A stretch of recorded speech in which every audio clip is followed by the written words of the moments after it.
धाराशिवचे ठाकरे गटाचे खासदार ओमराजे निंबाळकर हे शिवसेना शिंदे गटात जाणार असल्याची चर्चा जी आहे ती गेल्या 2 दिवसापासून राज्यभर सुरू आहे। ऑपरेशन टायगरमध्ये त्यांचं नाव जोडलं जात आहे। तर त्याचबरोबर खासदार संजय राऊत यांनी काल पत्रकार परिषदेमध्ये काही जणांनी तुळजाभवानी मातेची शपथ घेतली, आम्ही ठाकरेंची साथ सोडणार नाही असा उल्लेख केला होता आणि त्यांचा रोख नक्कीच खासदार ओमराजे निंबाळकर यांच्याकडे होत असल्याच्या चर्चा आहेत। मी आता त्याच तुळजापूरमध्ये आहे। तुळजाभवानीचे काही पुजारी आहेत, भाविक आहेत। नेमकं ओमराजे जे निर्णय घेत आहेत त्याबाबत त्यांना काय वाटतंय आपण जाणून घेणार आहोत। माझ्यासोबत मला सांगा, ओमराजे निंबाळकर शिवसेना शिंदे गटात जाणार असल्याच्या जोरदार चर्चा आहेत। त्यांनी तुळजाभवानी मातेची शपथ घेतल्याचा उल्लेख देखील संजय राऊत यांनी केला होता। नेमकं काय विषय? आता श्री तुळजाभवानी देवीची शपथ घेतलेला उल्लेख की संजयजी राऊत साहेबांनी घेतलाय, परंतु कोणत्या खासदारांनी घेतला हे काय त्यामध्ये उल्लेख नाही। परंतु आज आम्हा शिवसैनिकांना आणि ओमराजे निंबाळकर यांच्या समर्थकांना असं प्रश्न निर्माण पडलाय की इकडे आड इकडे वीर झाले। समर्थन द्यायचं कुणाला? ठाकरे साहेबांना द्यायचं की आपल्या खासदारांना द्यायचं?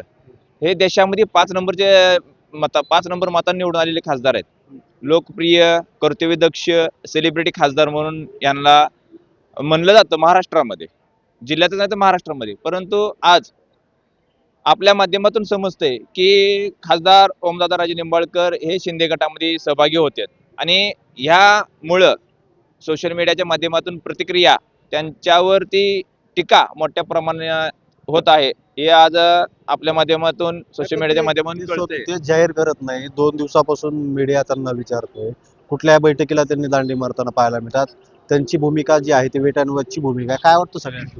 मला ह्याच्यामध्ये असं वाटतंय की ज्यावेळेस उद्धवजी ठाकरे साहेब आमचे शिवसेना पक्षप्रमुख मुख्यमंत्री असताना ते उद्धवजी साहेब मुख्यमंत्री असताना ओमदादा निंबाळकर जे आहेत हे प्रत्येक महिन्याला प्रत्येक अधिकाऱ्यांची बैठक या धाराशिव लोकसभा मतदारसंघाची बैठक वारंवार घ्यायचे। त्यावेळेस सर्व अधिकाऱ्यांवर चाप असायचा। परंतु आज असं वाटतं की सत्य पुढे शहाणपणा चलत नाही, म्हणजे ते बरोबर आहे। म्हणून सर्वसामान्य लोकांचे कामं करण्याकरता त्यांनी निर्णय बी असा त्या ठिकाणी घेतला असेल असं वाटतंय। परंतु मला म्हणायचं की उद्धवजी बाळासाहेब ठाकरे यांनी ओमराजेंना 2009ला प्रथमतः आमदार केलं, त्यानंतर 2 वेळेस खासदार केले।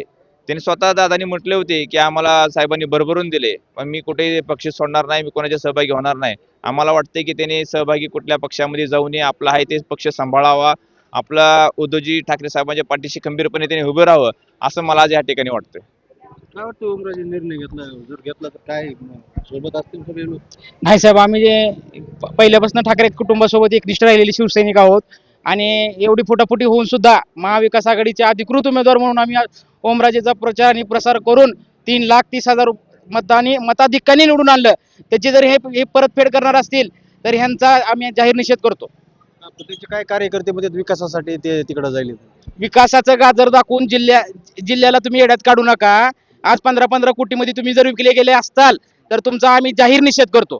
काय वाटतंय? ओमदादा निघाले तिकडे शिवसेना शिंदे गटात जाईल? आपण जर पाहिलं तर अशी परिस्थिती आहे। हे काही शिवसैनिक होते, पुजारी बांधव होते। ओमराजे निंबाळकर यांनी इतर पक्षामध्ये जाऊ नये असं जे आहे ती मत हे सर्व शिवसैनिक असतील, भाविक असतील व्यक्त करताना पाहायला मिळत आहे।